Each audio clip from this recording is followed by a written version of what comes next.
I think the regulations right now means that we have to be closer to the edge devices, and the data sovereignty means that we have to have the data in the country where those devices are used. This is across financial sectors, we see this across insurance sectors, we see it across transport, logistics, and means that we have to put the packet gateways closer to the edge devices, but also in terms of data sovereignty, we need to have the packet gateways in the country.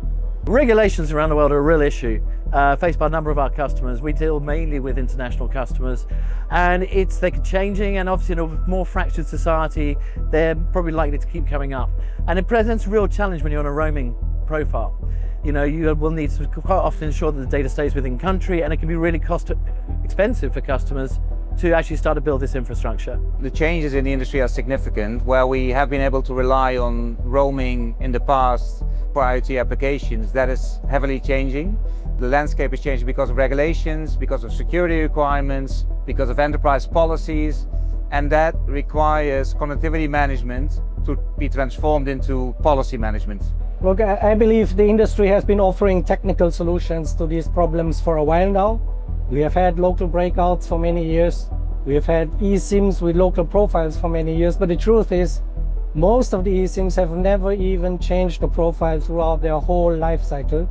And I believe that these geopolitical tensions are now sort of a catalyst for these technologies to break through.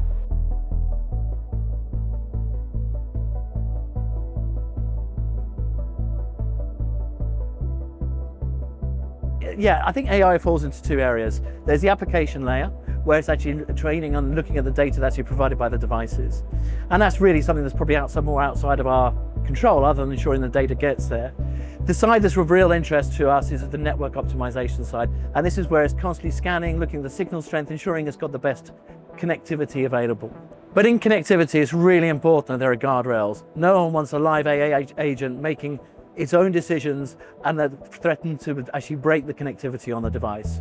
We see an explosion of devices now with AI chipset. This is going to be, I think we're going to see this across the whole industry. And something that's unique is that we can see a lot more devices being built that have previously perhaps had a 4 or 5 year lifespan. Right now, they will be completely changed with AI chipsets inside. However, we're going to have to serve them as much closer to the edge, and they'll have a device management platform, but they'll also need to communicate with their model. AI is everywhere, and certainly in IoT. And actually to the topic we were just talking about, which is about policy enforcement and policy orchestration, that's where AI comes in. Automation of rules and learning from those rules is what it does. And to your question about the technologies on AI, all of those are being used, right? We need machine learning for predictions. So if you think about quality of service, if you think about security breaches, if you think about cost optimization, predictions of that require machine learning.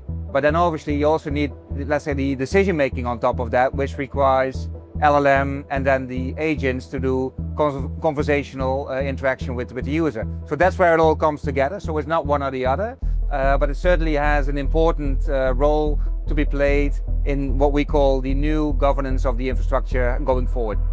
Well, there's a lot of hype about AI, and I love the term AI washing, where everything is called AI now, but the reality is we as an industry, we haven't even fully utilized the power of machine learning, the power of advanced analytics for simple things like network cost optimization, roaming steering, or automated SIM lifecycle management, self-healing networks, preventive maintenance, things that technically have been possible for the longest time.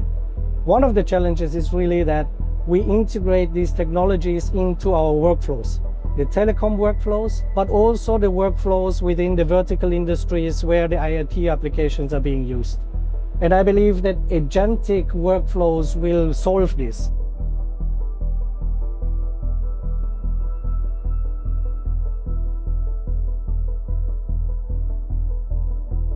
With regards to the connectivity from satellite providers, I think we've already implemented that 2 years ago in floLIVE. We see a slower uptake of that, but I think it's going to grow. I think the first thing is interoperability and the maturity of standards. Right now there's a plethora and it can be very, very difficult for customers to actually get this working. And that is going to need to some standardization amongst devices. The next thing is device intelligence. And this is where the switching is not done manually, but it actually needs to be on the device. It needs to be able to detect when to switch to satellite and when to switch back. And that's crucial for ensuring that this can be deployed at scale. So satellite has been there for a while. It has had quite a few issues in terms of adoption, which has to do with cost, which has to do with availability of devices, standardization, integration, and all of these things are somewhat being addressed in the new solution. So we do believe that going forward, especially direct-to-device is going to be a huge difference in the market with the easier adoption of those solutions. We shouldn't see satellite again as a separate solution. It should be integrated again into the wider solution. I was talking about policies and orchestration and enforcing that, and that's the way we should look at satellite as well. Enterprises should be able to take satellite as a solution next to cellular, next to Wi-Fi, next to any other solution, and they should be able to switch seamlessly.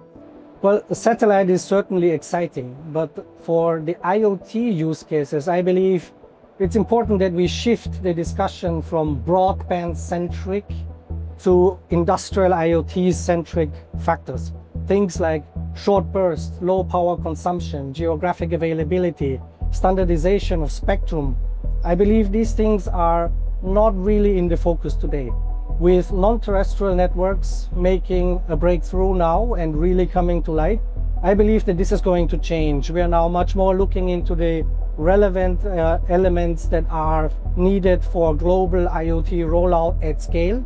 And I'm really looking forward to see how we are extending our cellular IoT to satellite-based IoT, and NTN is going to make that shift for us.